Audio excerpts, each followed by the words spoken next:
jab, uppercut, leave you laid out on the floor. Try to duck and roll, hit and miss, now you counting stars. Should've practiced more, should've hit the mask, get out there more. Claim that you're the best.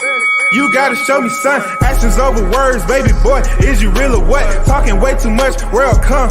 Back sports, talking way too much, world come. Back sports, talking way too much, world come. Back sports,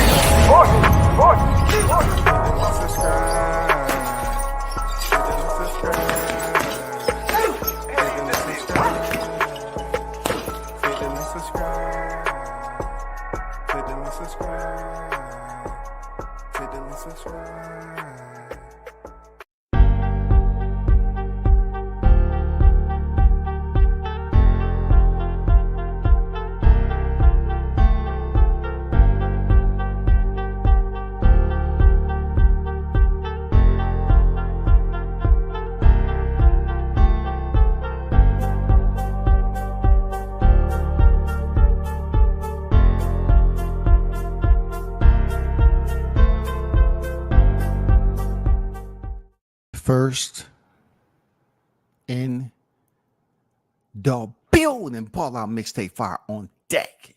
Let's go, bud. You already know. Salute to you, bro, for pulling up. Carlos Rosado in the building.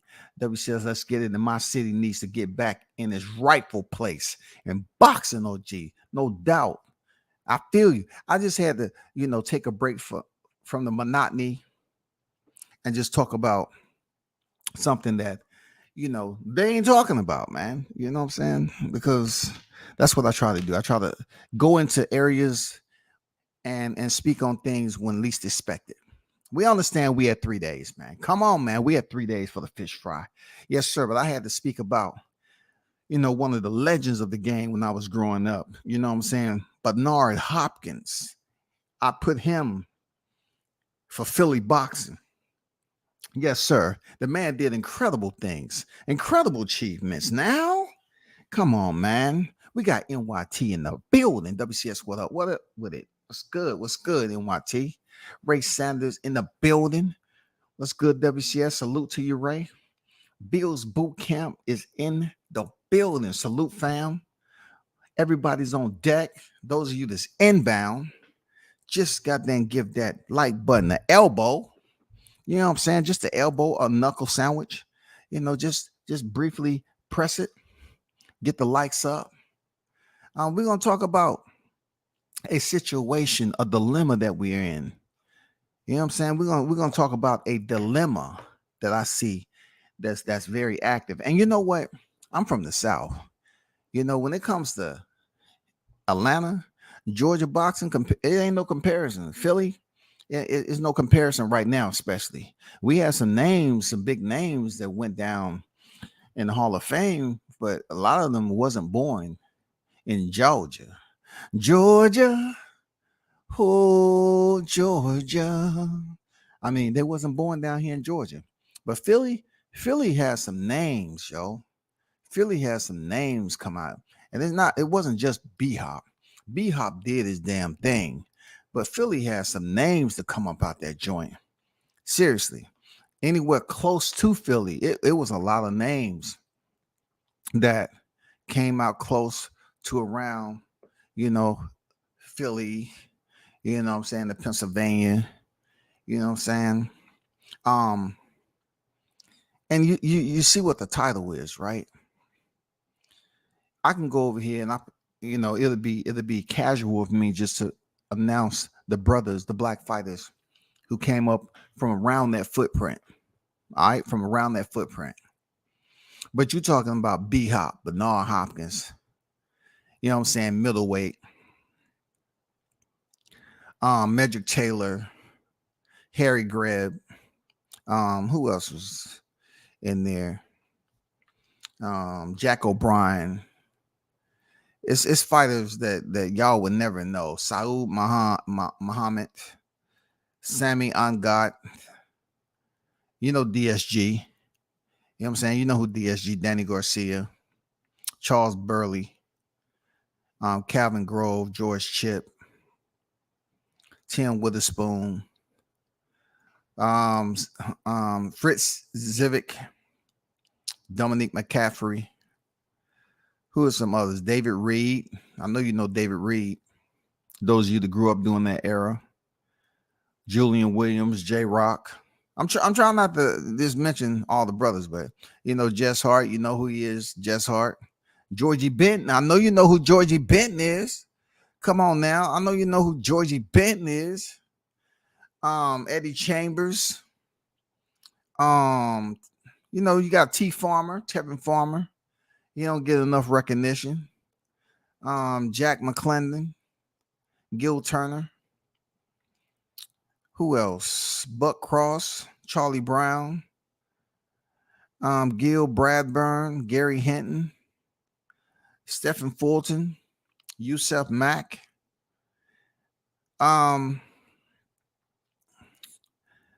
Who else is up here?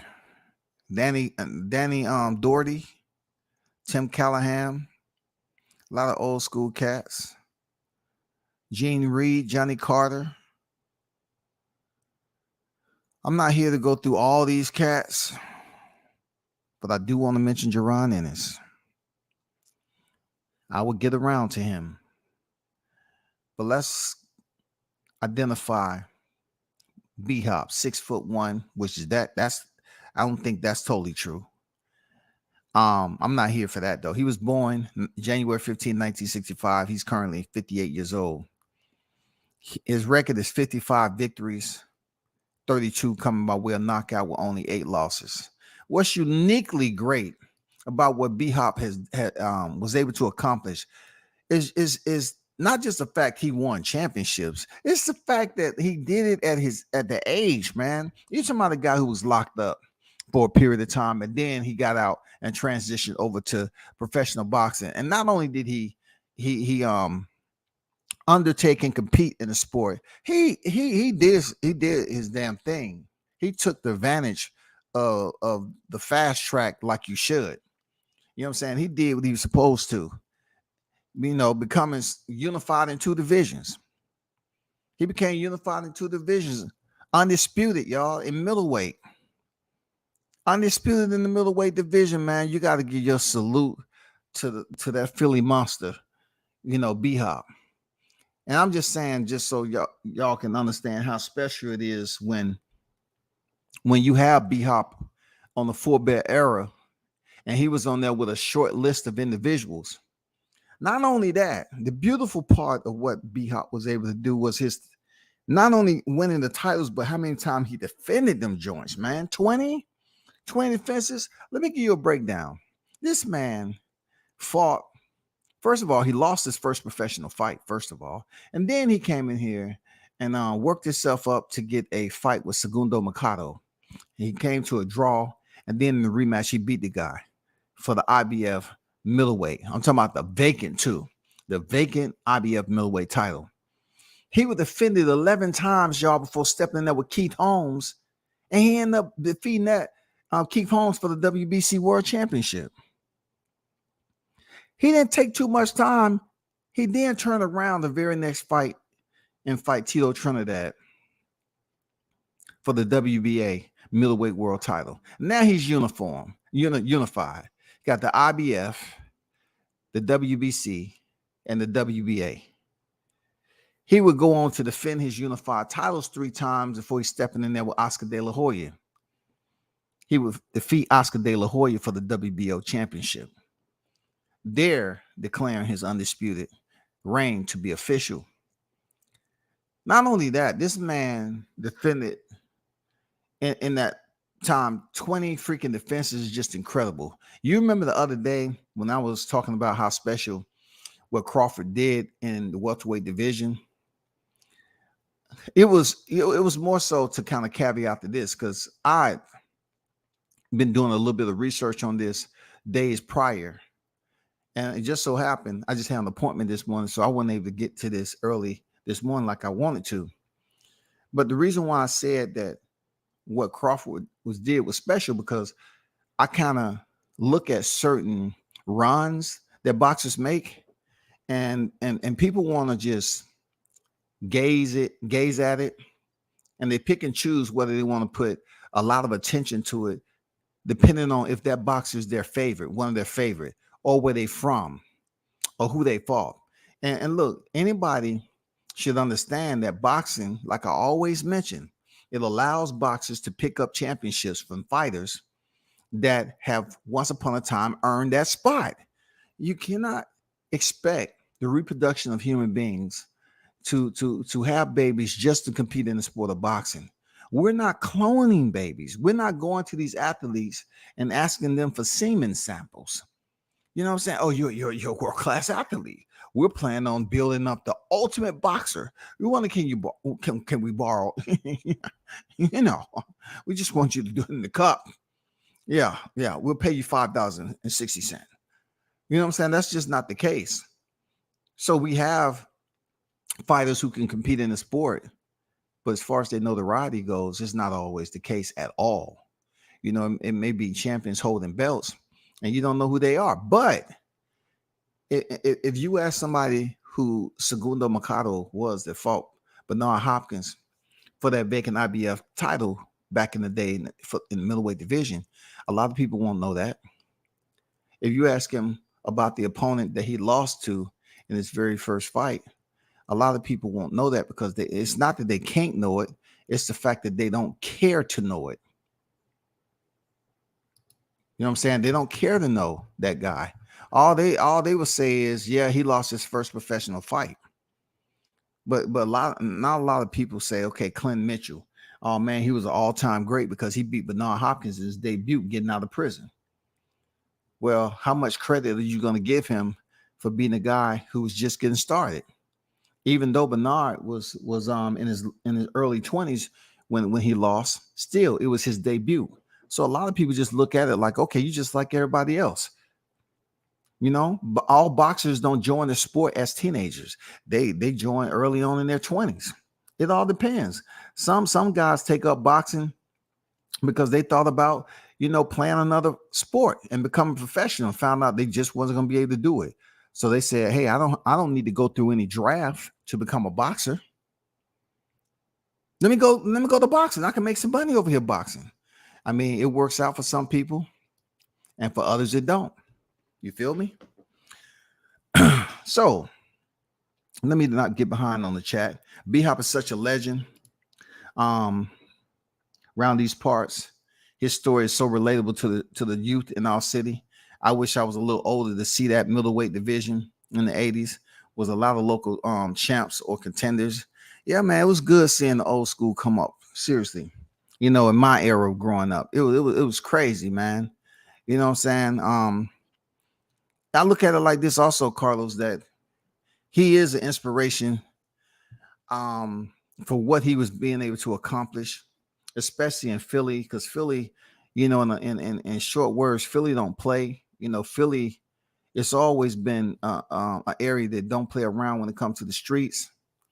But for him to do time and then get out and go into boxing and be able to accomplish what he did, and not only just, you know, like I said earlier, picking up the championships, but he did it at an age where people was up here now in this era talking about fighters are a shell of themselves. Why wasn't Bernard Hopkins a shell of himself? You know what I'm saying? Why wasn't he a shell of himself? You have to ask yourself, you know, why people tend to just put this tag on certain people. You know, B-Hop was able to do incredible things. You know what I'm saying? Stepping in there with Jean Pascal for that title when he was in his 40s. It's crazy, man. Good shit though. You know, it's just hard to even think that people just go off the name, so to speak. Like, well, this is the more popular name. You know what I'm saying? This is my more popular name. To say that fighter wasn't the best he could possibly be. Like, nobody can put a shell tag on you. Nobody can put a prime tag on you. Nobody. Because when B-Hop went in there and fought Jean Pascal, this man was old as old could get, man. Seriously. When he fought Roy Jones the second time, he was 45 years old, bro. He fought Pascal for the WBC title. He was 46 years old. How? How? How? How? I'm just curious. How? I'm just how can he fight in his 40s like that? I don't know. I don't know how somebody can be that old and still function at a high level and fight these guys. You had to be an alien, right? You had to be an alien because they put these tags on these fighters, bro. And not every fighter is under the same health conditions. They don't put that type of fuel in their body. You know what I'm saying? It's just everybody's, it's different. You're talking about a guy who was locked up initially. Like B-Hop was incredible. Incredible. You know what I'm saying? And what he was able to do. Like I said, it's a lot of boxers that came. Philly used to be hot. It used to be hot when it came to boxing. It used to be. I'm not here to go up, head up with everybody who's saying it's still hot. It's still hot. You know, you got Jaron Ennis over there. You got Stephen Ford. I'm not here to do that. I'm talking about fighters who are able to go on a run, who is able to continue to be on top. I'm not saying they didn't do it. J-Rock did his thing. He went in there and look, when I seen J-Rock beat Jared Herb, I said, God damn it. You're talking about a tactician? I mean, you're talking about him seeing everything. When I watch boxing matches that really pique my interest for the replay, I love watching that fight. I like the story of how he took his first loss in the fashion he did. You know, being out that Philly footprint and then coming back and beat somebody like Jared Herb, who was pretty much known to walk through punches and be this big tough fighter. And you know, they had their ups when oh boy gave his speech. J-Rock gave his speech about how he was treated by taking that one knockout and all that. You know, he was on top of the world, bro. He was on top of the world. And then you got Fulton. He didn't get as much notoriety. You just had so many fighters that came from that Philly footprint that the new age can relate to, that now we're in a whole nother snapshot. We're in a whole nother snapshot. We had the youngin, Fulton, just lose his unified titles.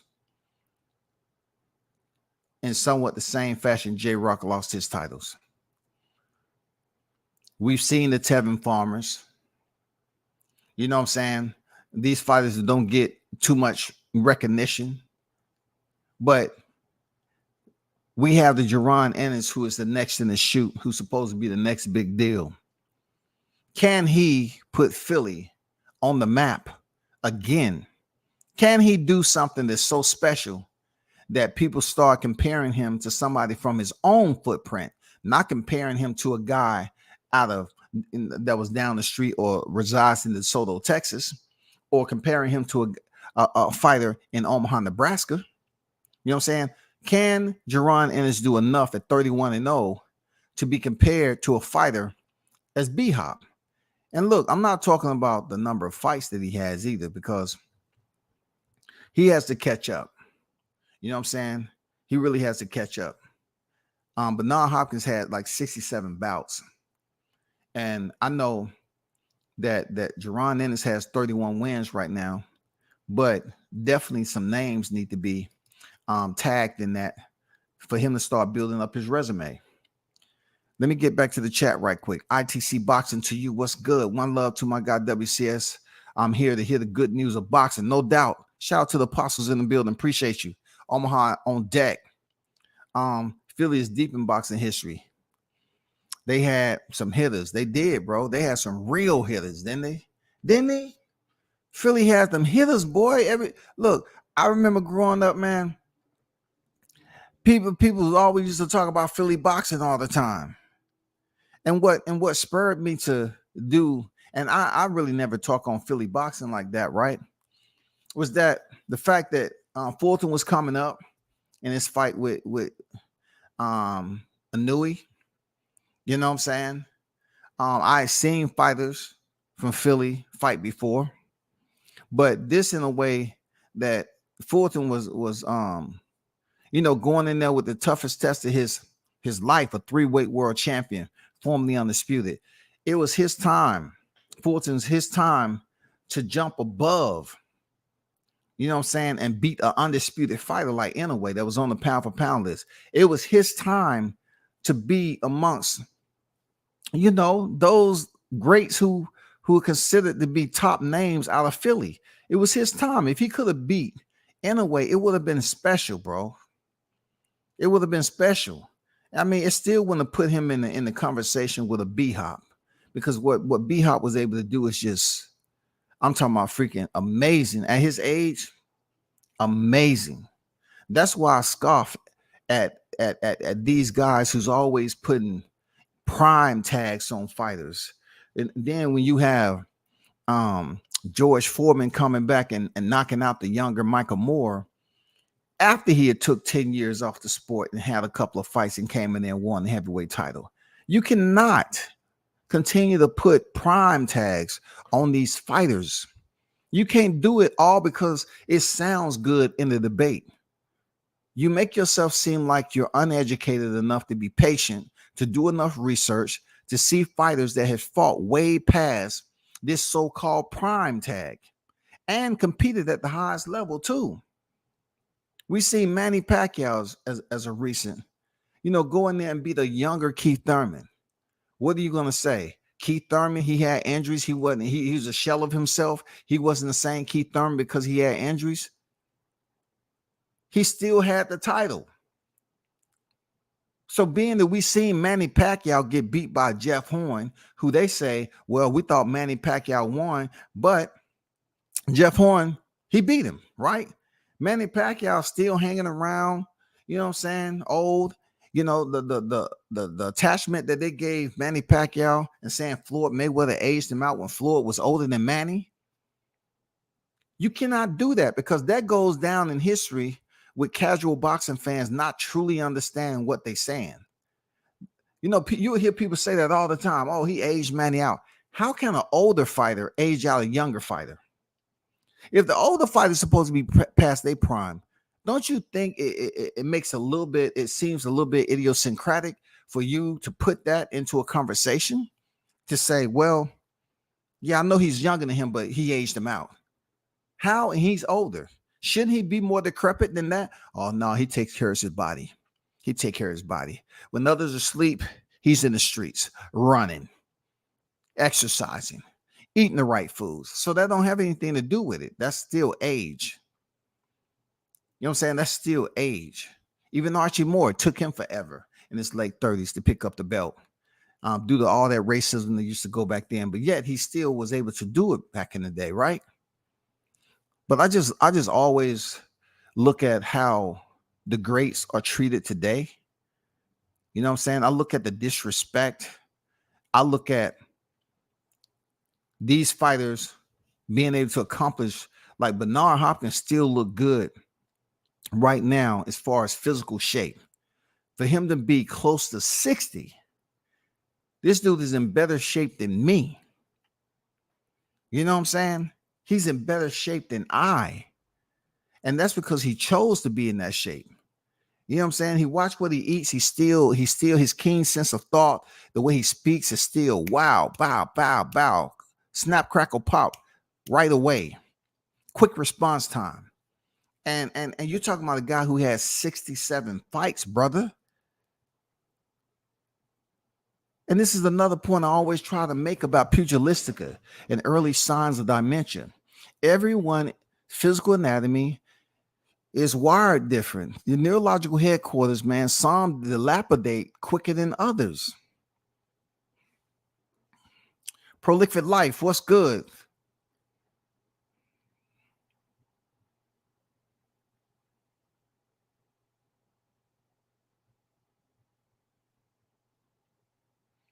Mr. Golden on deck. I see you, OG. How you feeling, bro?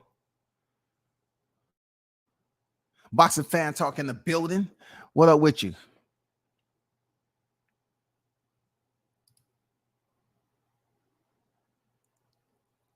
I think he still holds the record for the title defenses at middleweight. I remember being in the house full of Puerto Ricans when B-Hop fought Trinidad, and I was the only one going for Bernard. Man, that was crucial, wasn't it? That was a crucial conflict, wasn't it, Carlos? That was a crucial conflict. Who had the look, Carlos? Who had the cojones to do what you did? Who? I know where you coming from. Being in the military, people don't understand the separation that goes on when it comes to boxing and Hispanics and their favorite fighters, the Puerto Ricans, man. You know what I'm saying?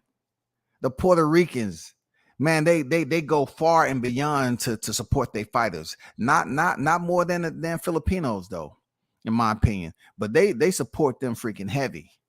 They support them heavy, real talk. But you got to have the cojones to do that shit. What Bernard did when he was in Puerto Rico. He look, to have the cojones to think you making it up out of there. Shout out to Samar Warren with the $20 super chat. My brother, 3 days out for the fish fry. Hey, I appreciate your support for WCS there, Samar. He said, salute WCS in the chat, fam.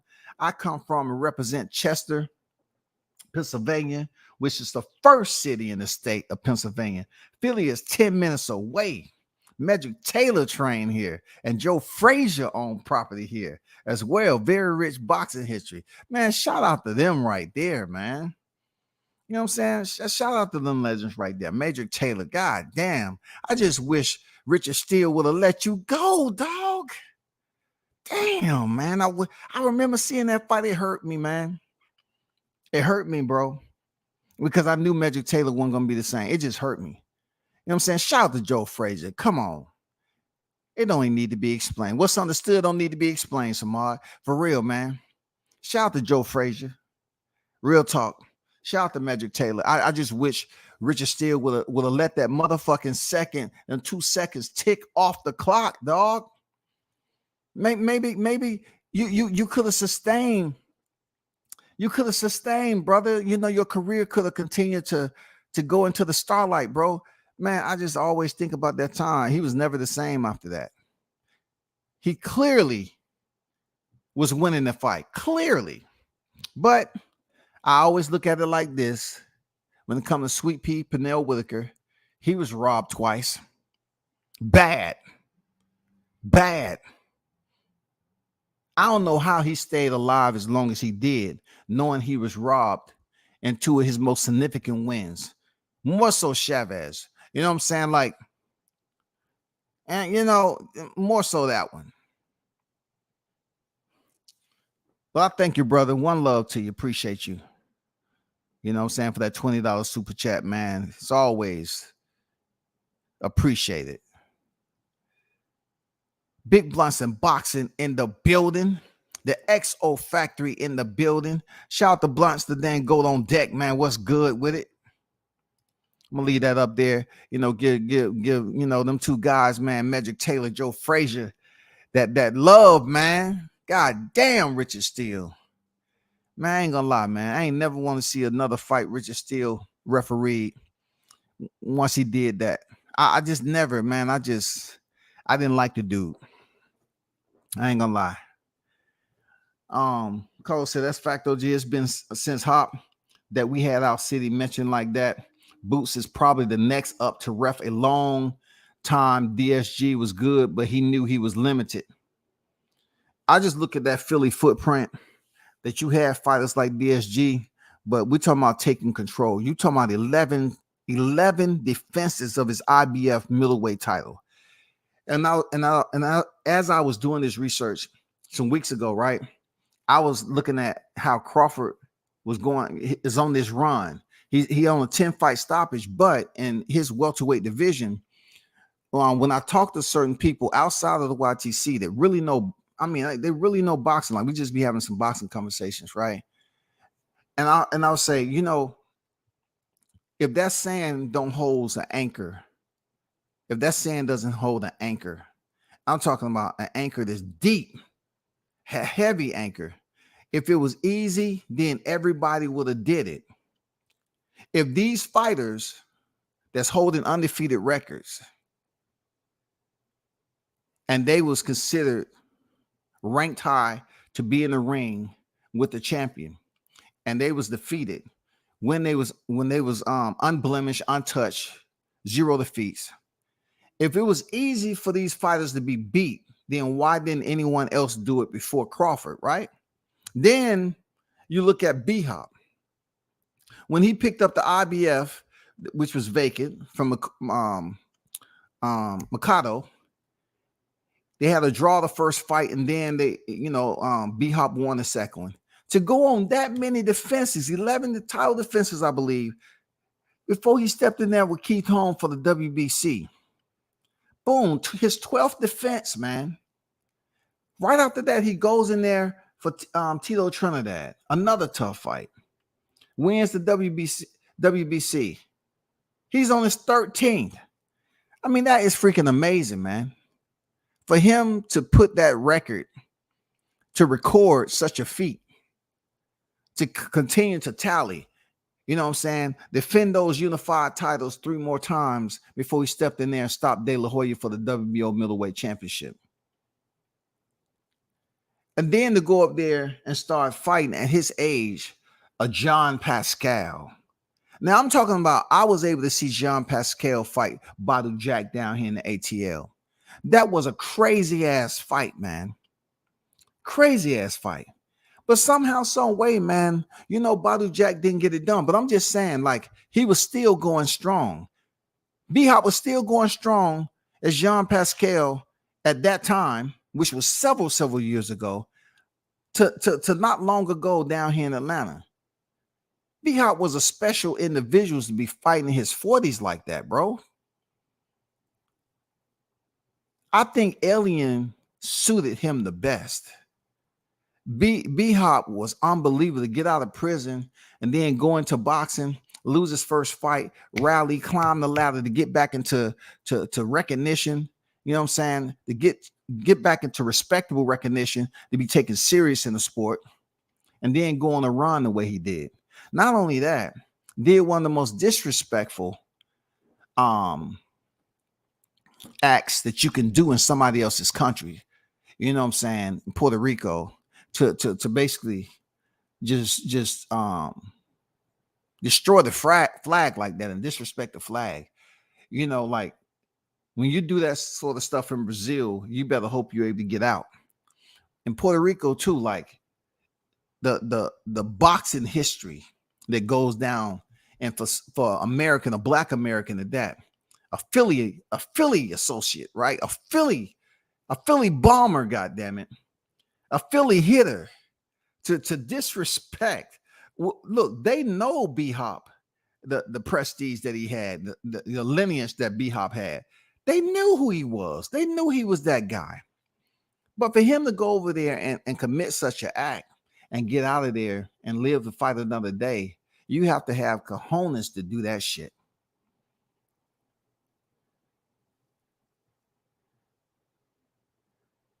I'm just thinking, I'm just gonna go on record and say it.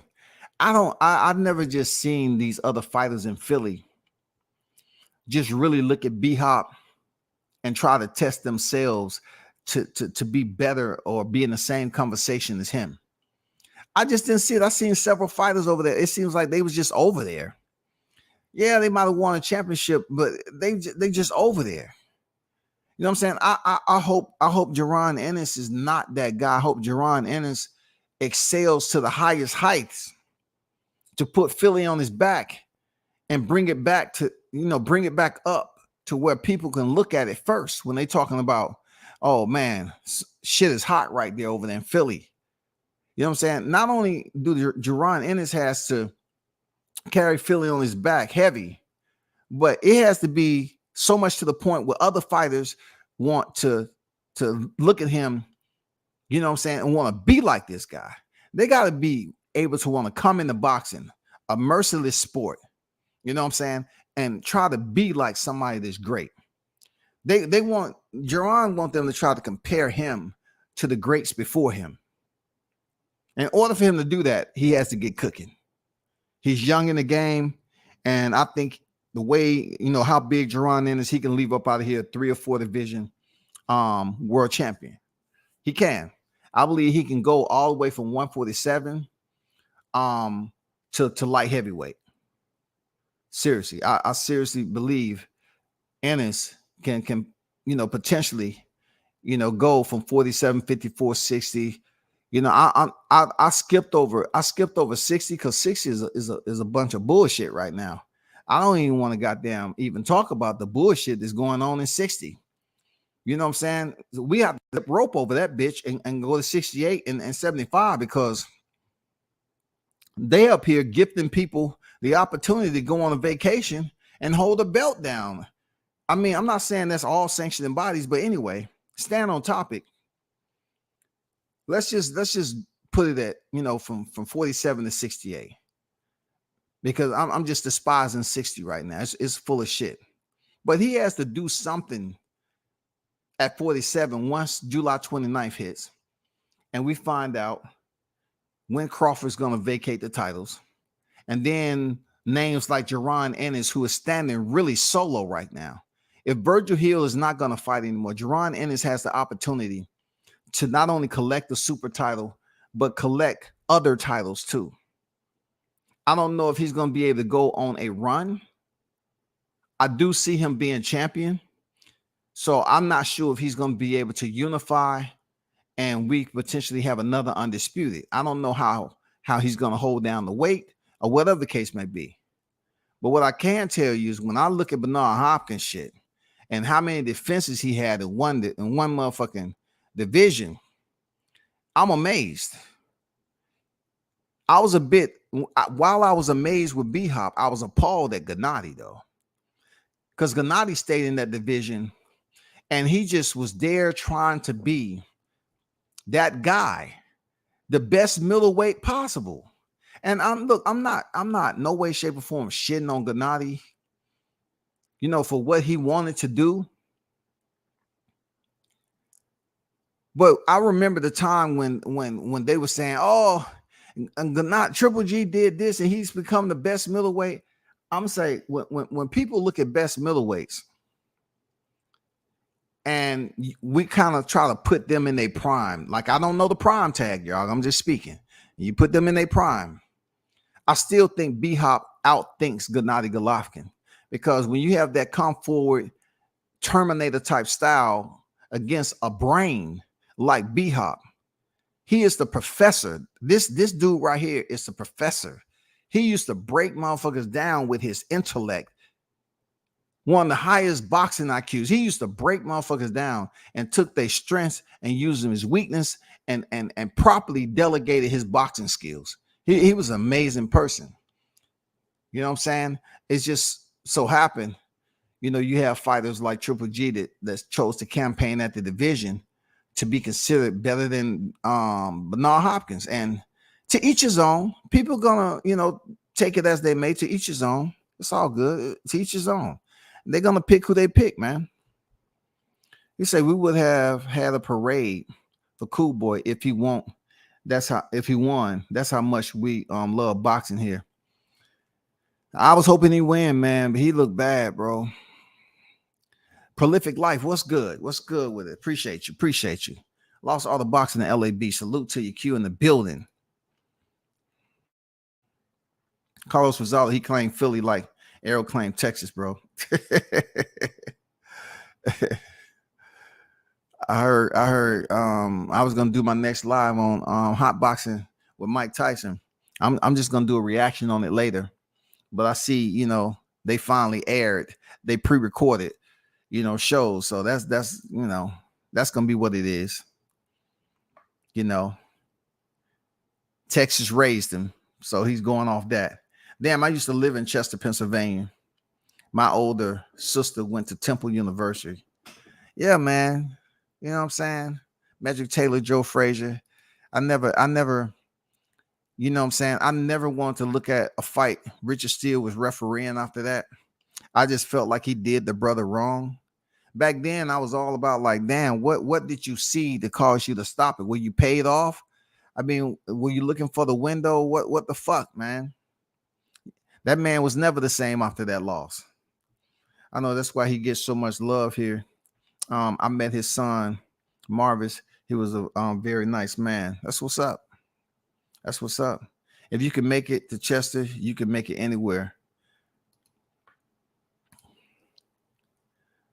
Word is, it was rough for sure. Okay.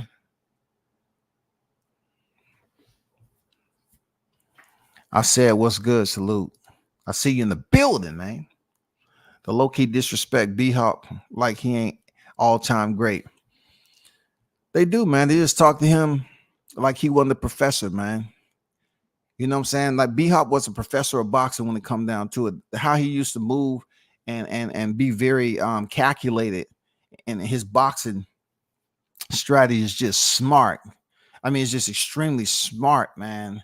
And you know, it might have been him being able to produce the results he did at his age. It might have been that. It might have been him being locked up, what he learned while he was incarcerated.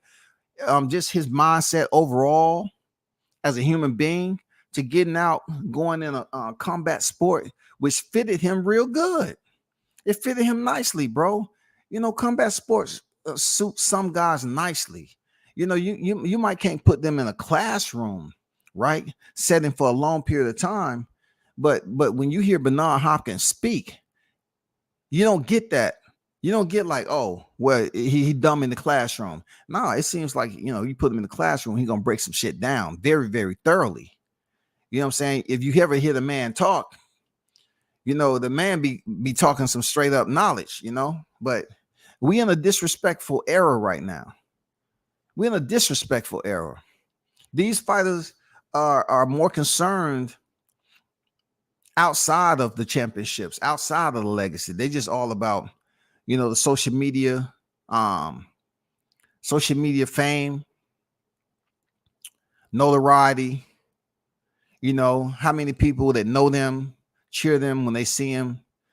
You know, it's quite different. But when you get the ATGs, the vets, the OGs, the legends, it's just you have people on here just disrespecting them like they ain't never laced up a glove or anything. You know what I'm saying? And I've had my share. You know, I've disrespected some of these cats this day and time, but I try to, you know, pay at least as much homage as I can with the OGs in the game and how they came up and so forth. But one thing we always know about boxing is that they'll look at someone's record and they will scrutinize the shit out of it as if they came up and they seen them, that they was rivals with them and all this other stuff. Like it's a history that they was a part of. And you look back in time in the newspaper clippings, that's when we used to have newspapers thrown off on our driveway. And our parents used to go tell, hey, go pick up that newspaper and bring it in. You go pick up the newspaper, you see your parents in there reading the newspaper at the table or over there in the living room. Old school shit. You know what I'm saying? So they'll be like, oh, they acting like they was in the newspaper articles with these guys. Oh, they wasn't shit. I grew up with him. God damn it. He didn't train but twice a week. You know what I'm saying? He fought bums. That's all he did. Fought bums. He didn't fight nobody. He never trained. You know what I'm saying? He had the old worn out gloves and it's pretty much his knuckles hitting the face of his adversary. Come on now. I was there. I tell you. You know how them old school dudes used to talk in the gym. No, y'all wasn't. A lot of y'all wasn't at the gym like that. You know what I'm saying? Some of y'all was, but not a lot of y'all. B-Hop versus Glenn Johnson was a masterclass.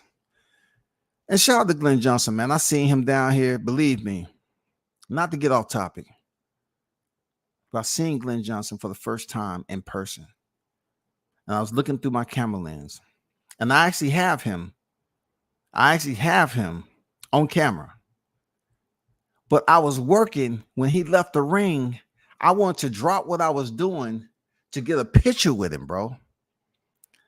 I wanted to get a picture with Glenn Johnson, man. I used to have, man, look, mad respect for how he fought. I said, that nigga tough as hell. I seen him, you know, he was up there cornering the fighter with some other fighters, right? And I said, oh shit, man.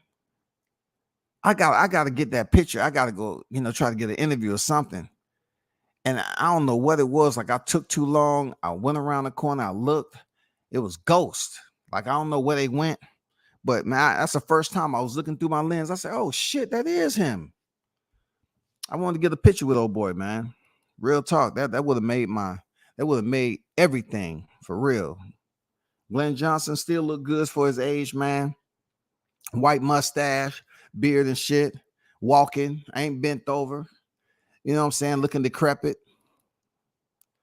Young B-Hawk could beat the shit out of Triple G. Yeah, he's just too smart, man. It's just, Triple G stayed in that division long enough to be compared to B-Hop and say he was the best. It ain't flying over here in the U.S., bro. It ain't flying over here in the U.S. They say B-Hop has a 30-inch waist still today. He hasn't eaten a cookie in God knows how long.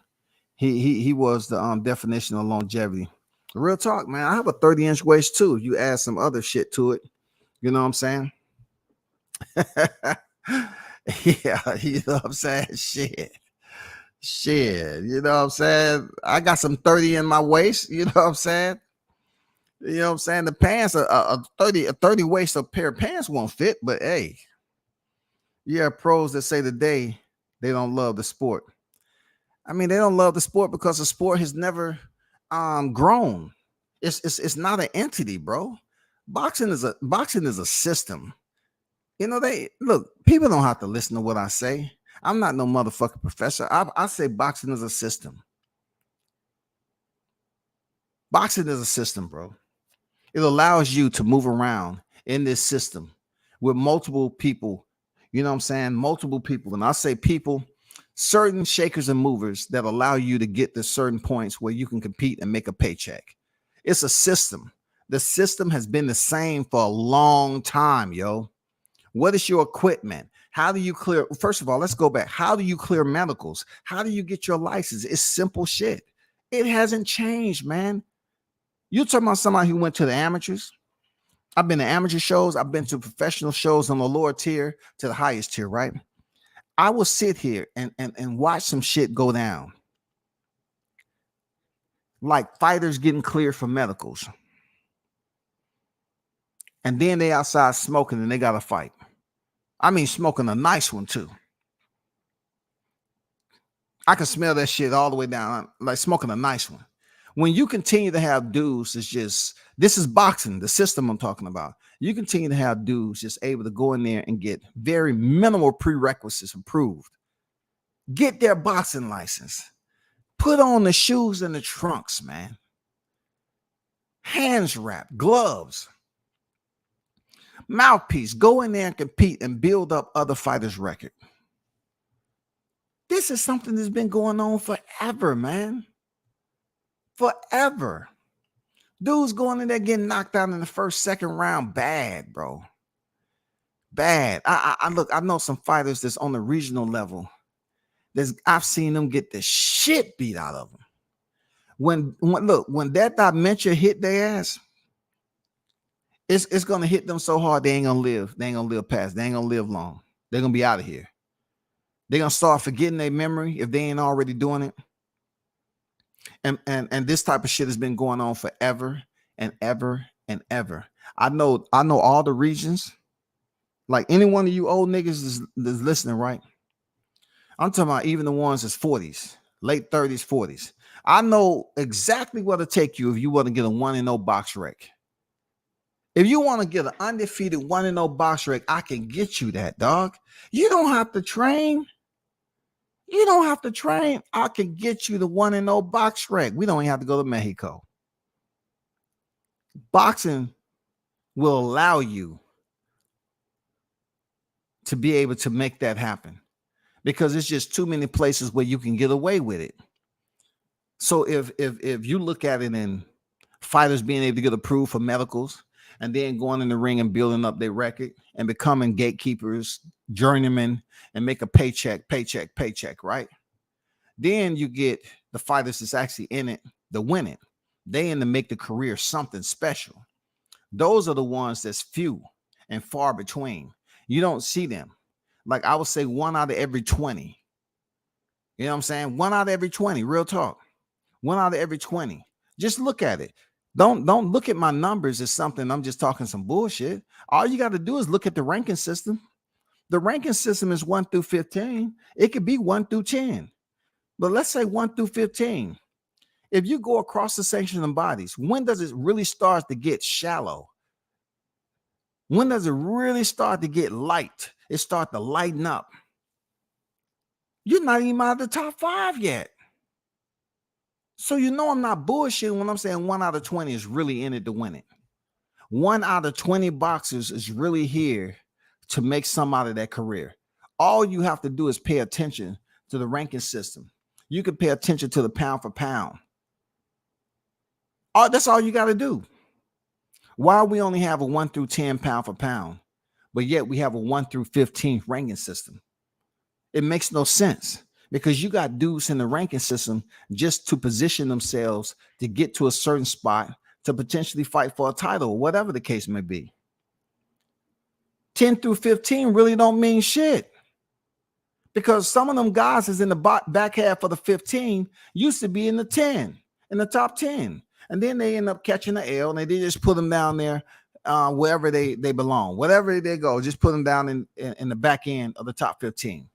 Why isn't the pound for pound ranking 1 through 15? Why?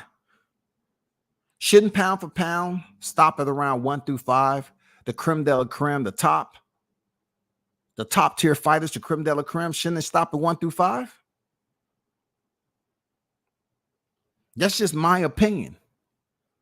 That's just what I think. But when it comes to Philly, I look at Jaron Ennis's resume, and I've been on record as saying this, right? Jaron Ennis, could he be able to accomplish something B-Hop? Yeah, he's young enough. If he can go on a run, if he's young enough to bring Philly back, he's young enough. You know what I'm saying? He has to go on a run right now. He has to become undisputed in the 4-belt era. He has to do something special to be considered one of the greats out of Philly. Just because you have 31 and no resume, you're not considered one of the great right now. You're not considered. And the good thing about it, you have time, bro. You young, you strong, you have time, you gifted. Jaron Ennis has time to make this shit go. But in order for him to be considered to be one of the greats, he has to take full advantage of his youth all the way to in his mid-30s. He has a lot to accomplish in 10 years. A lot to accomplish. And it starts with 147 pounds. You know what I'm saying? That's what he's waiting on. And I get it. But as you continue to grow, he's in a place right now where there's been some names of this era that just flopped bad. Flopped bad. Just look at it now. Flopped extremely bad, bro. Like if you look at B-Hop, yeah, he has 8 losses. But you're talking about a guy who lost his first professional fight. You know what I'm saying? Yeah, on his way out the door, tack on another 2. You got Kovalev and Smith. Tack on another 2. That makes 3. So, you know what I'm saying? When it comes down to it, we're looking at 5, right? So you take 5 out of 55 wins. You want to take 5 and you say, what did he do after he took these losses? After he took the losses, what did he do? Who did he lose to, first of all? You know what I'm saying? Who did B-Hop lose to? RJJ? Roy Jones Jr.? That's who he lost to? Let's just track one of them off that 5. That leaves 4. Who else he lost to? Oh, he was trying to go back at Jermaine Taylor for the undisputed. Common shit, right? Jermaine Taylor beat him. I want to get that fade back. 2. That's 2 right off the back. So we 3 out of 5. Who's next? The one and only Joe Calzaghe. That's 4. We got 1 more, right? Chad motherfucking Dawson. At the time, he was decent. So you see where I'm going with it? But no, I really was a great, dog.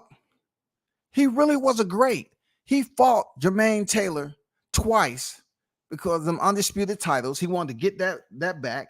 Joe Calzaghe, Roy Jones Jr. Come on, bro. That's a lot for Jaron Ennis to handle. Now he needs his Roy Jones, bro. He need the Roy Jones. He need the damn Jermaine Taylor. He need the Joe Calzaghe. Who is it gonna be? Just like I said, Spence should praise the shit out of Crawford for coming up there and being his rival, blossoming into his rivalry. You know what I'm saying? You got the 5 right there. I told you to eliminate the other ones. You know what I'm saying? I'm not even looking at the Joe Smith and the Kovalev. That was on his way out the door. I'm talking about after that first loss. What did he do after the first loss to Clint Mitchell? What did he do? He got down. He won. Ended up losing the first one to Roy Jones Jr. And then he would get it back later on. That's what he did. That's what he did. Jermaine Taylor, he tried to get his titles back. That's what he did. He fought Joe Calzaghe. He went on some other wins. He fought Kelly Pavlik, won. Fought Roy Jones again, won. Fought John Pascal again, won. You know what I'm saying? You got to look at when he lost. Who did he lose to? And what was he fighting for? When he took some of these big losses, he was fighting for something. He's fighting for chips, bro. Them losses right there is an area where these new cats of this era do not respect. You hear these individuals talking so casually about what a fighter didn't do and what their opponent didn't do. But they refuse to go through and just spot check when a person like B-Hop was taking these losses. What was included in that? You know what I'm saying? What was he fighting Roy Jones for? A vacant IBF middleweight title.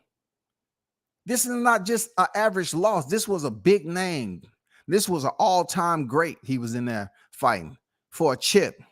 This was for multiple titles when he fought Jermaine Taylor twice. You know what I'm saying?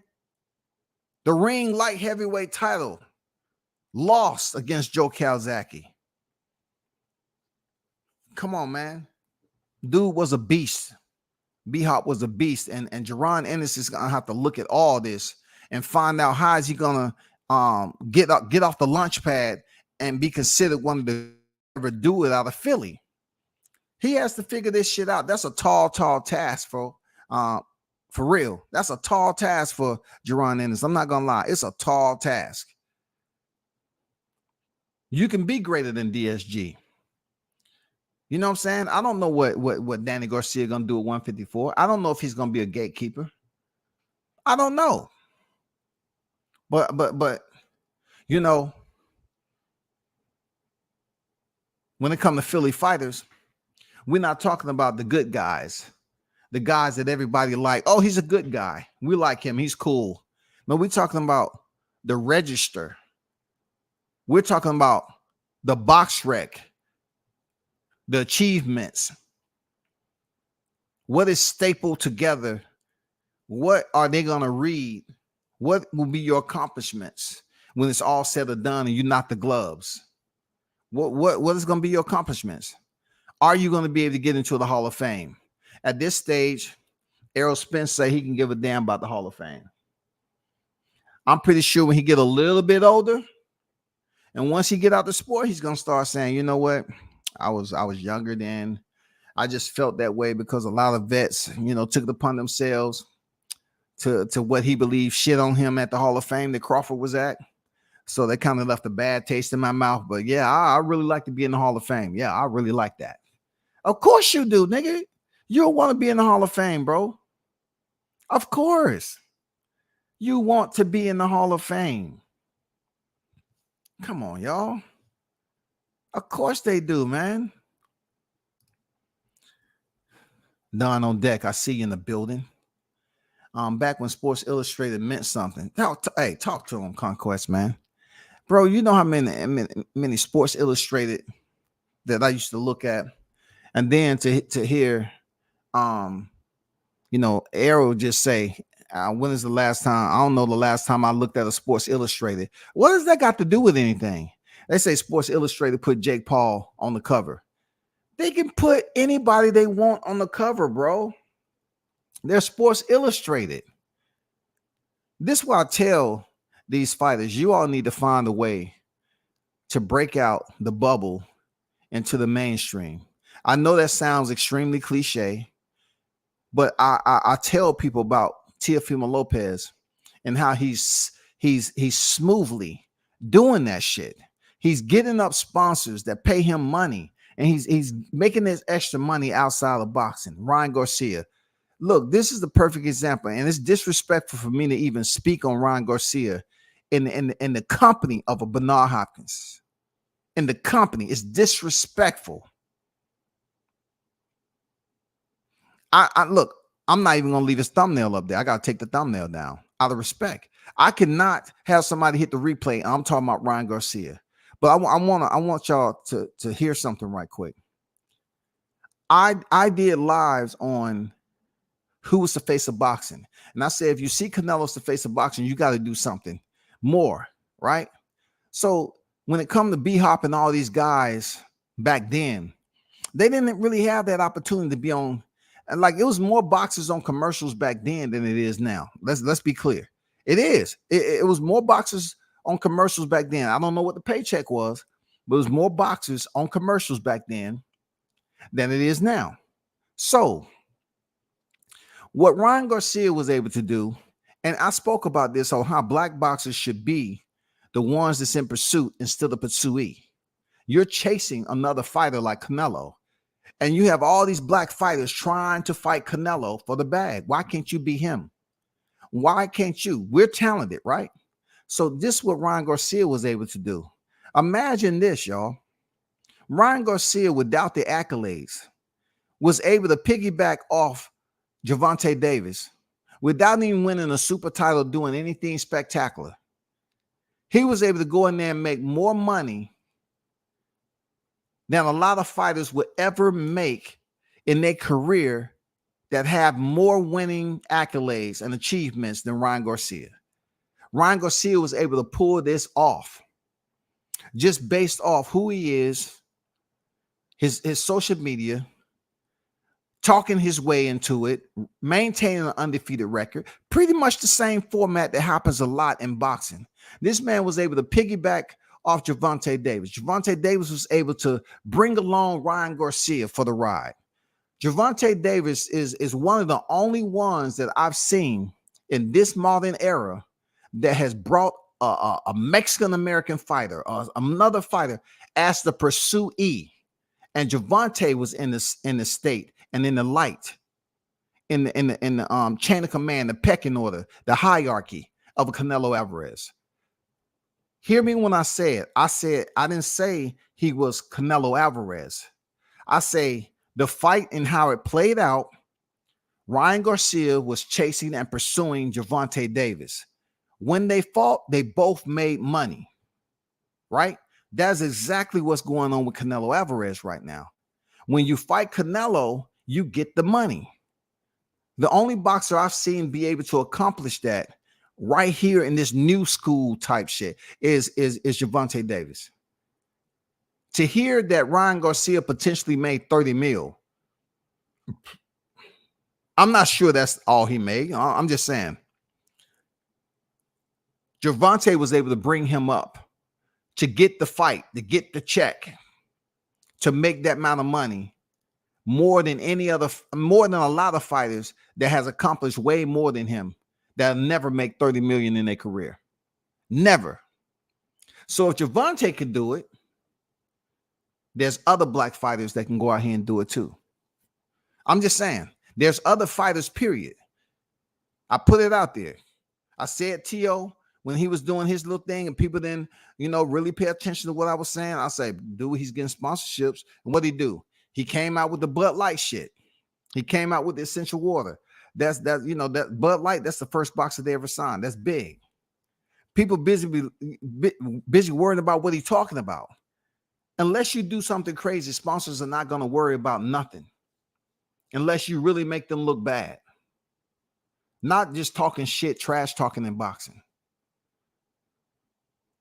So if I had any advice for these fighters that's coming up in the game that want to jump outside and do more, just outside, I mean, just more than boxing, when especially when it comes to Philly, you're gonna have to find somehow, some way to jump outside and get mainstream attention, rather than thinking that Philly is gonna give you everything you need with 31-0 to put you in the same conversation as one of the best in Philly to ever do it.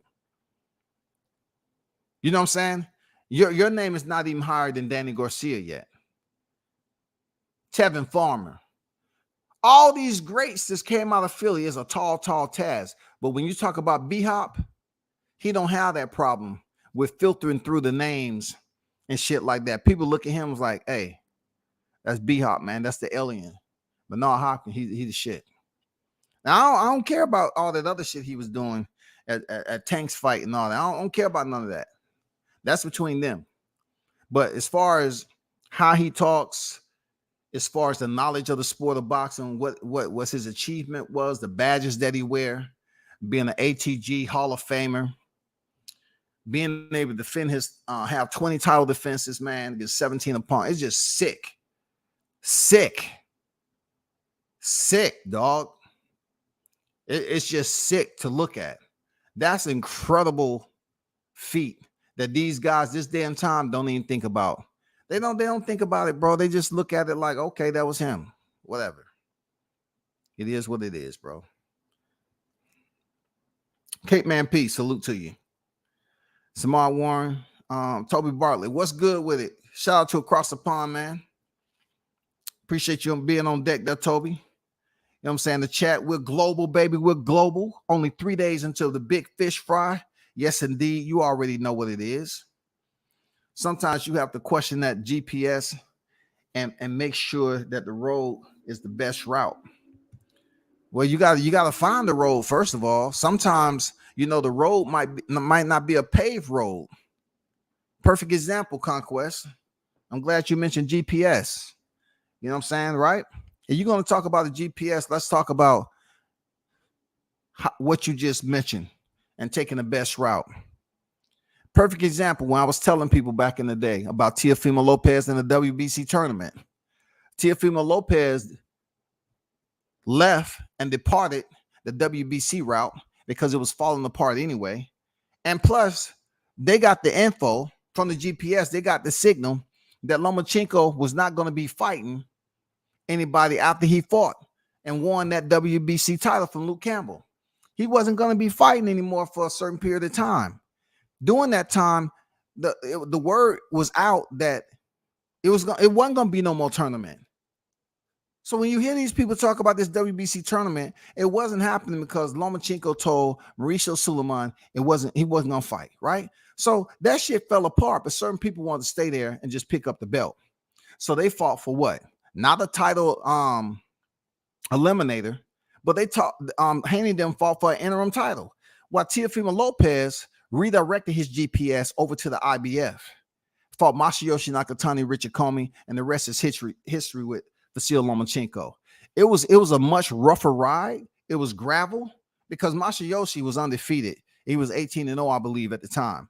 Very tough, tall Japanese fighter, right?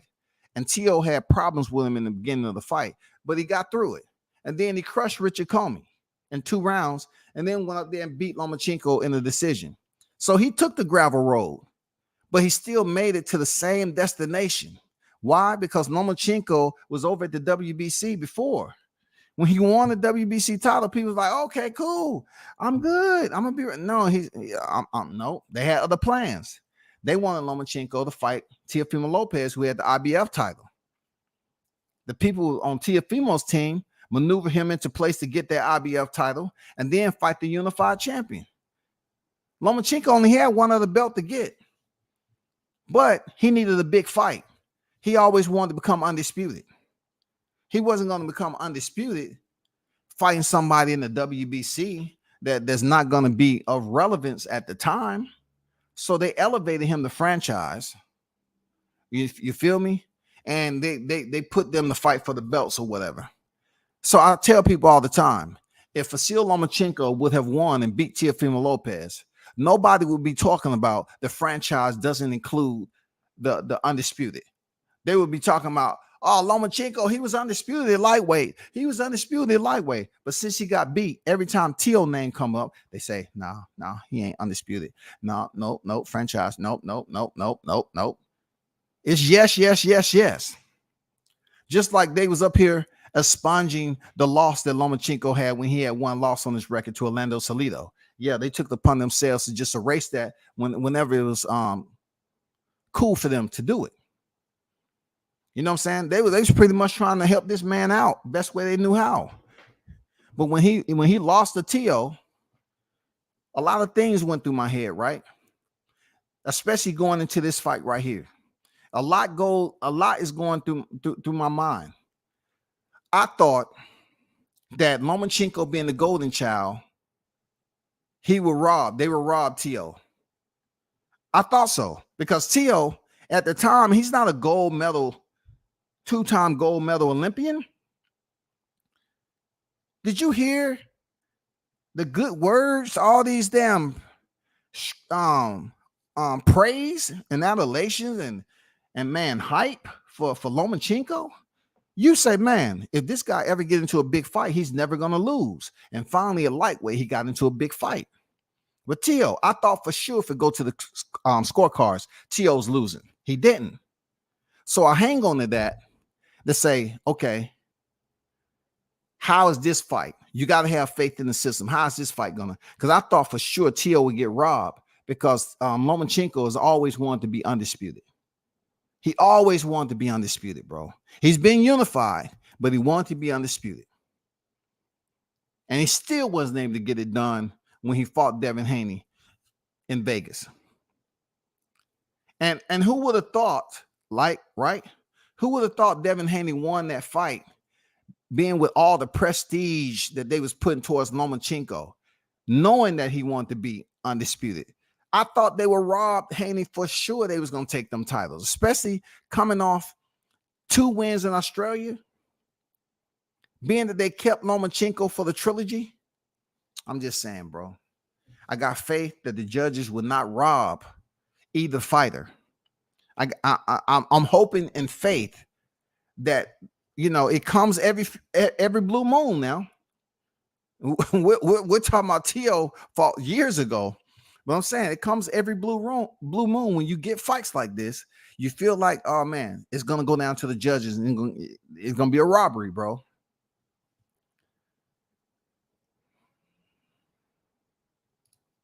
Cape Man P on deck. Salute to you. 3 days and counting. 3 days and counting, y'all. Boost need belts. That should help. He need more than belts. He need the competitors behind the belts. You know what I'm saying? Like I went through his losses. Those was big names. His losses were big names, dog. But still, he was able to accomplish more. Like we have to look at what he was able to accomplish, first of all, with picking up those belts, and then the names he lost to. And then you have to look at the quantity of fights that he fought, right? As in DSG, we look at him doing everything at 140 and then coming up to 147, fighting for a vacant title, and then going on and losing to the big names. We look at Sean Porter. Yeah, he beat Devin Alexander. He lost to Dan Kell Brook. Then he beat Danny Garcia, who was pretty much in the same position as he is, and he fought him for the vacant, and he won. But yet, he too lost to Dan Keith Thurman, Kell Brook, and Errol Spence. You know what I'm saying? And then the Grand Kahuna, Terrence Crawford. So you don't talk about the big top tier names. You know, he can't have that. Jaron Ennis can't have that right now. He needs to go on a run. Ennis needs to go on a run. But 31 victories, he needs to go on a run. He needs to go on a run all the way to 40 victories. He needs to go on a run. He can get to 40-0. Then we're talking about a whole nother story of him potentially getting to 50-0. And don't matter if he get to 50-0. It will matter, but it don't matter because he's young. It's according to how much he fight between in the next 10 years to get to 50-0. That's way up the road. That's irrelevant. I'm just saying, if he's able to go on a run like that and get to 50-0, it's only if he retire, because Ricardo Lopez has already surpassed that, but nobody's even talking about this dude. You know what I'm saying? He's 52-0, I believe. Nobody's talking about him. They only talk about Floyd Mayweather fighting Conor McGregor for his 50th victory, a guy who's 0-0. I can't make this shit up. Hump Day, aka EJ, running up them desert hills in Vegas to make weight for the weigh-in. Yes, sir. You know what I'm saying? Hey, if you was somewhere in the area, Samad, hey, can you just do me a favor, man? Just throw him out a Jolly Rancher. Not any Jolly Rancher. Just one that you might have had in the trunk of your car, or you lost in between the seats that, you know, that's melted, that when you try to unwrap it, it's all sticky. Yeah, just toss that out there. You know what I'm saying? Just toss that out there. It'll take him a good little bit to be distracted and trying to open that shit up, because he's willing to eat anything right now. He'll throw that bitch in his mouth and try to bite on it. Goddamn, lose that weight, nigga. Lose that weight. Dude up there looking like my Uncle Elroy, goddamn it. What's good, Elroy? How you feeling? Dude, you done lost some weight. You boxing? Nah, nigga, that's that motherfucking liquor, nigga. That's that liquor, nigga. Shit, Uncle Elroy, this motherfucking dog. Shout out to Shaw to use the Sausage Spirits, aka Showtime Shaw, man. What it do, man? In the building. Salute WCS in the chat. Mike Tyson is people's. Let me see. Chat. Mike Tyson is people's, but he got to stop doing interviews off that Mary Jane. Champ is fried. That Spence interview was fried. All I was thinking is, you know, what was the questions going to be? You know, it was going to be, you know what it was. It was going to be open forum. They're going to be talking some about everything. And that's pretty much what these interviewers start to do. You know what I'm saying? And that's going to be my next live. I'm definitely going to do a reaction to it. I mean, I would have did it now, but I had this live. I really wanted to talk on Philly and B-Hop because he deserved it. You know what I'm saying? I just look at, you know, what we got going on right now, what we have going on in boxing following the Stephen Fulton loss to Inoue, and being that, you know, Philly is the creme de la creme, like at one point in time of boxing, like that footprint, that stronghold right there is crazy, bro. But Fulton just went out bad, man. He just went out bad, dog. It's just the way he was looking in the camera, talking about his face don't have a mark on it, but nigga, you was all over the canvas, bro. Shout out to Team Tucker on deck, man. The same way he went to Puerto Rico WBO and look, yeah, man. Roy Jones, DLH, Trinidad, Tarver, some really good names on B-Hop win list. Yes, sir. Indeed. You know what I'm saying? Fighting Trinidad for the WBA title, man. Come on, bro. Come on, bro. Stopping De La Hoya now. You got to throw that in there, Jay. Oh, you did. You put DLH. You got to throw De La Hoya in there for that WBO title. Stop them, bro. Stop them. How old was he? Huh? And get my Bernie the box. Huh? How old was he? He beat the stuffing out of him. I told you. He beat the stuffing out of him. He beat the stuffing out of that boy. That's why they can't get the let the judges decide the outcome Saturday night. The jig is up. They can't, Showtime. You can't go to the cards, bro. You can't. We can't do this. We can't do it, Showtime. We can't do it, bro. Can't go to the scorecards, man. We can't go to the scorecards. It's too much that's involved. I have faith that Crawford and its ability to flip on that switch, whether it be the kill switch or the switch that's going to start the actual decline. You know what I'm saying? The switch that's going to start taking control and showing the world I'm a much better fighter than you. I'm more physically stronger than you are. My boxing IQ is higher than yours, and I'm tougher than you are. And you just goddamn break his ass down. Period. Break him down. Just like on Friday, when goddamn Debo was on, beat his ass. Beat his ass, goddamn it.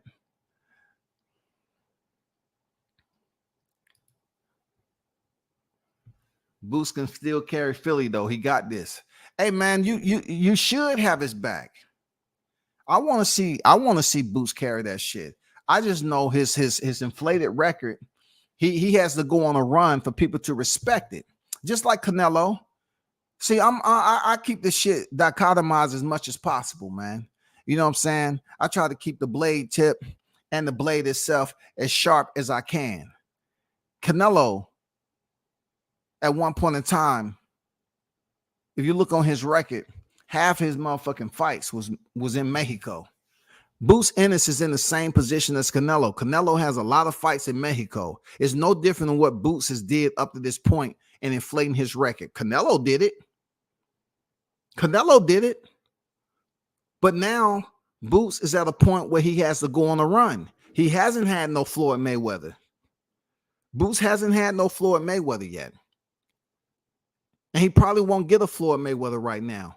But since he won't get a Floyd Mayweather, he needs to get somebody that's a good name to start taking those rungs and putting them on top of each other and climbing to a different level in boxing. He can do it. Once we get this figured out this weekend, he can do it.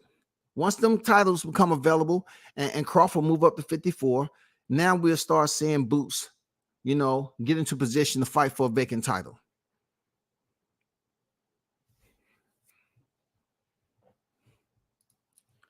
We need Prince to knock out the White to bring Philly back. Nah. We safe on the cards, no worry. Okay. I ain't say we wasn't. I'm just saying I don't want no bullshit now. Just so we can get a 2-for-1 special. I don't want no bullshit. People paid a lot of money to be in Vegas right now. A lot of money. We need more Arrow fans. Where you at? Oh, they was in here early when I was at the mobile headquarters because they knew. They knew. He said, "He ain't at home, man. Goddamn that. Let's go over there and fuck with him. Let's go over here. Let's put the fish emojis up." See, they put the fish emojis up and they know that them motherfuckers are already in the net. They know. They know a lot of them already been harpooned. Okay? Harpooned. You know what I'm saying? And see, I'm the type of fisherman that I'll catch you and I yank the hook off and throw your ass back in there and catch you again. You know what I'm saying? And I'll have you thinking I'm gonna pull the hook out and throw you back in, and then I throw you in the cooler. Because you were stupid enough to keep on coming around and seeing that same piece of bait out there for your ass. I'm telling you, dog. Oh shit, he ain't throwing me out. Oh my God. I'm done. Harold. Harold, come rescue me, Harold. Man, I do a lot of shit in the water, but I can't fuck on them boats now. I can't fuck with those boats. I can bump it, but I can't do shit, man. The motherfucker too big. Come get me, Harold. Man, you're the great white. Come get me. Motherfuckers see them great orcas in the distance. Hey, man. Hey, I wish you nothing but the best of them, man. And them goddamn orcas on their way, man. I'm out. I ain't fucking with them niggas. They the best hunters ever, dog. Man, they're the most smartest niggas out there, boy. Them orcas be covered in this bitch. Yeah, I see you simply. You know what I'm saying? It's so adorable seeing them little minnows. Yeah, they're so small. I have to put on my glasses, but I won't because that'll be like me actually trying to see what it is. It looks like a little small minnow. It's adorable. It's adorable. What did you get? 3 emojis for a cent? Huh? You got 3 emojis for 1 cent? Oh, that's cute. It's adorable. Oh, look at that. 3 little itty bitty microscopic emojis. Let me know what type of harm that's gonna cause. Come on, what the emoji's gonna do? What is they gonna do, man? We got an emoji next to it that's laughing and shit. He's not even scared. He's not even scared, man. Come on. Come on. You got to get a bigger emoji. You got to get something that's much more vicious. Man, this is hot grease, bro. We're 3 days out from the fish fry. If I was to throw them into the hot grease, it would be no need for me to if I was to find the thongs, right? And try to take them out the hot grease, I couldn't do it. I would have to get like a spoon or something and scoop that bitch out and put them on the damn napkin. And I'm like, what? Is that a piece of crumb? Is that crust? Cornmeal? What are we talking about? What are we talking about, bro? You know what I'm saying? We throwing breadcrumbs. No, we throwing whole fishes in the grease, bro. 3 days out. That's where we at with it. Big salute to the alien. Big salute to the alien, man. Much respect to you. I know it's tough for some of these fighters to be on the outside looking in and the lack of respect that they get and recognition. But, you know, we all should grow old one day. You know what I'm saying? It's just going to happen. It really going to happen. It's going to happen. I mean, we return from whence we came. You know what I'm saying? So, I mean, these fighters that are great, I think I can't ask for anything else. Me born when I was born and being able to see who I seen coming up fighting when they was young, I couldn't ask for anything more. I couldn't ask for anything more, man. To see who I seen fight and they prime on bubble back television. Come on, man. I saw Tuesday night fights, Thursday night fights, Friday night fights. I see, man, come on. I seen all that shit. Monday night football, all that. I mean, it's a lot of shit that's phased out. You know what I'm saying? But, hey, big salute to Philly boxing. The next one in the shoot, I'm looking forward to see you go out here and stunt. But your record is you need to go on a run right now. And you know, you can still recover. It's just all about who you fight. You know what I'm saying? Like Canelo when he moved up to 54. I mean, when Canelo moved up, I think when he started with his rivalry at 60 for Gennady, that's when people just overlooked him losing to Floyd. And that first and second fight he had with Gennady Golovkin, I mean, that changed levels for Canelo. That really changed levels for Canelo. Because Gennady was acting like he was a Terminator. He was with Abel Sanchez and he's going to get a Mexican style. And Canelo gave his ass the Mexican style and Gennady wanted the peace style. I'm all about peace, brother. I'm all about peace. I don't know why you're so upset. I'm all about peace. Okay. Yes. Big Drama Show it's not to you, man. The Big Drama Show is the drama series, television, Showtime Entertainment. It's not me being a dangerous fighter. Look, Gennady started to explain himself to Canelo. We're cool, guy. I just want to make some money with you. We're prize fighters. You know what I'm saying? We're prize fighters in this era. Okay. Just come up here and fight. Yeah, sure. You can be the A side. Okay. I know I got most of the belts. You can be the A side. Yeah.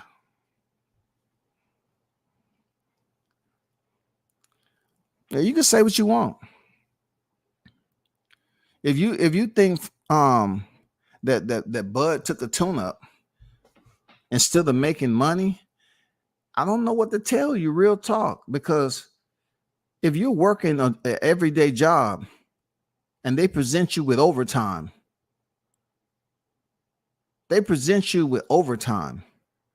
everybody's been in that situation. You're gonna say, well, my friend haven't never took overtime, so I'm not gonna take overtime. And you know that money is gonna come in hand. These are prize fighters now, but we're up here having people talk about somebody taking tune-ups. So are you getting paid per the ILIAC for going in there fighting or not? because no boxer fight for free.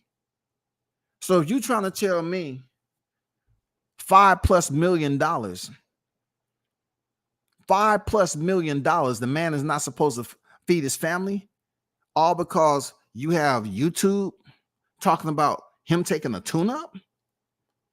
How's it even considered a tune-up when they're fighting this weekend? We're talking about the end of the 7th month of 2023. We're past mid-tier. Mid-tier now. We're past the middle of 2023, and you considered it a tune-up. Come on, bro. Come on, man. You got to be smarter than that now. It's not like they fought in March, April, May. They're fighting July 29th. They're prize fighters. You need to be saluting that man for being smart. He would have been out the ring around the same, like more months. Let's look at it.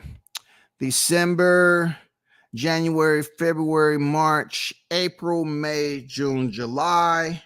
That would have been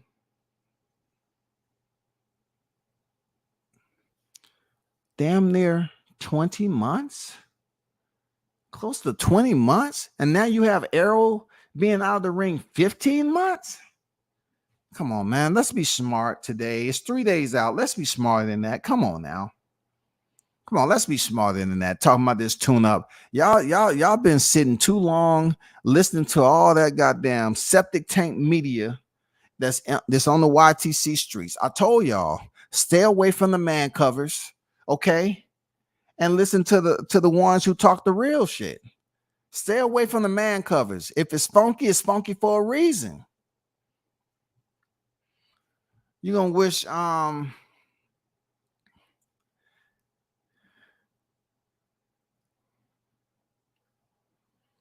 Spence clearly need the money.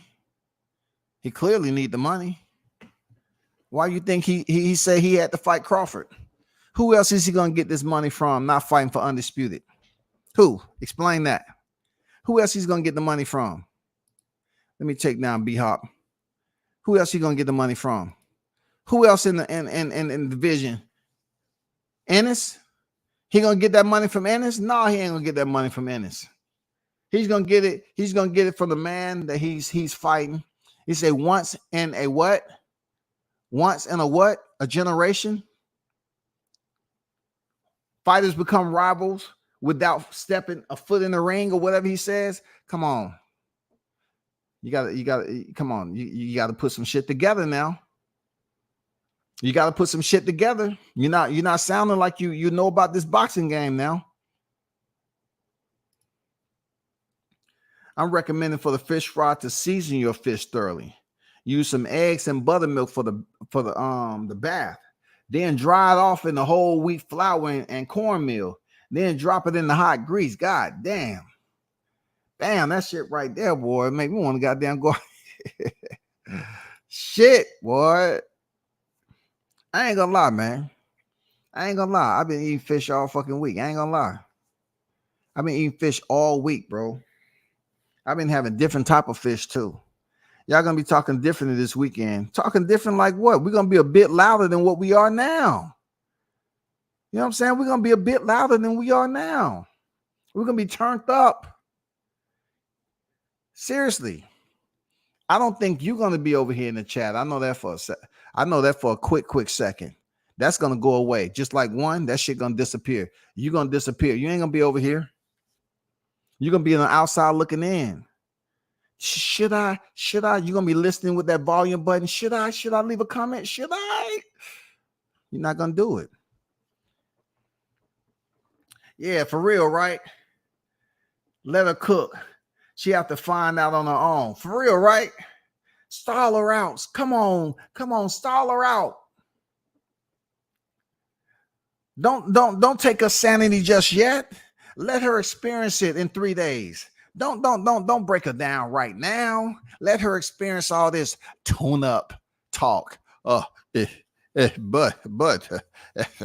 he took a tune-up. Well, Mike, Danny Garcia if you don't consider that a tune-up, then I don't know what is. Real talk. I don't know what is.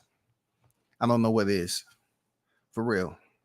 That was absolutely a dance off right there.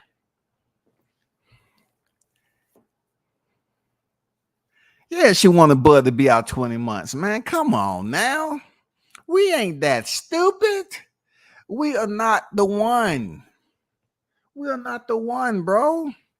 Y'all wanted that man to be out so y'all can have, look, some saving grace, to feel better about yourself, to say, well, you know, they tried to use that blunts. They tried to, Bud tried to stall him out and goddamn put him in ring rust. No, to hear certain people say ring rust don't matter. Ring rust don't matter.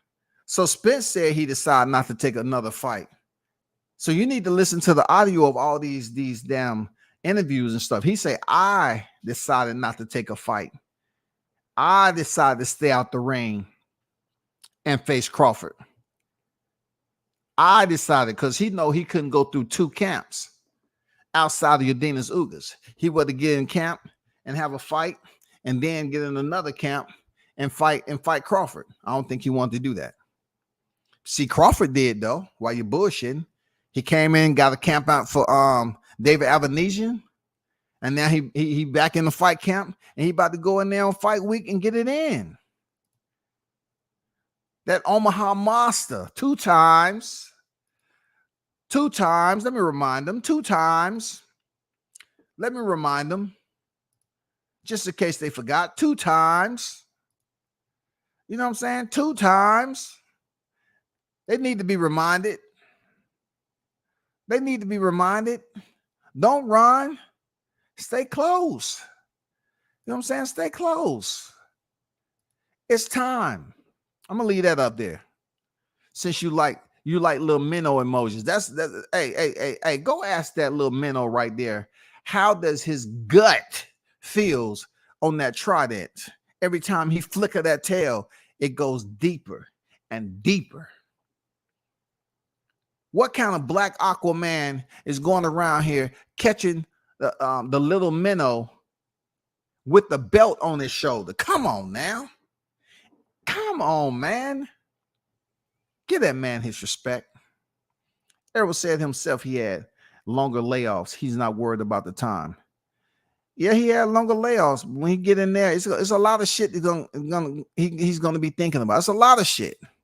There's a lot of thoughts gonna come across his mind. Real talk.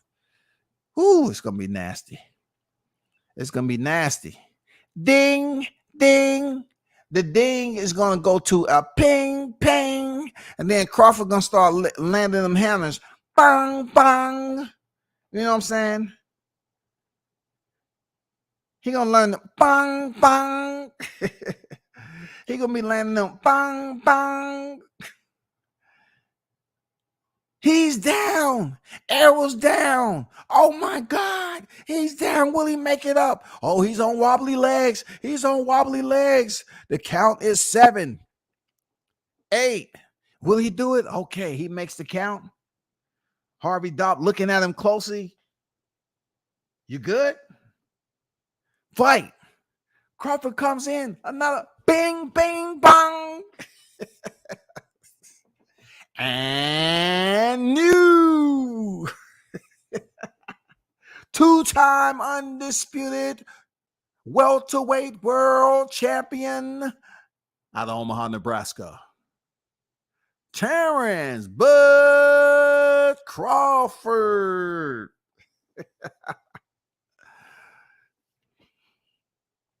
Bud gonna go out there and finish him Mortal Kombat style. You know what I'm saying? What did you mean? Hey, I gotta get this live. It's an hour and a half. I gotta drop this dang B-Hop, this Philly, out of respect to Philly, man. You know what I'm saying? I don't want to carry on outside of that because, you know, out of respect to the alien, the TG, the man himself, I just wanted to kind of do a little live stream to bring up the aftermath of Fulton, what's lying in wait, Jaron Ennis, and what was before you in B-Hop. You know what I'm saying? You got some work to do, but you can get it done.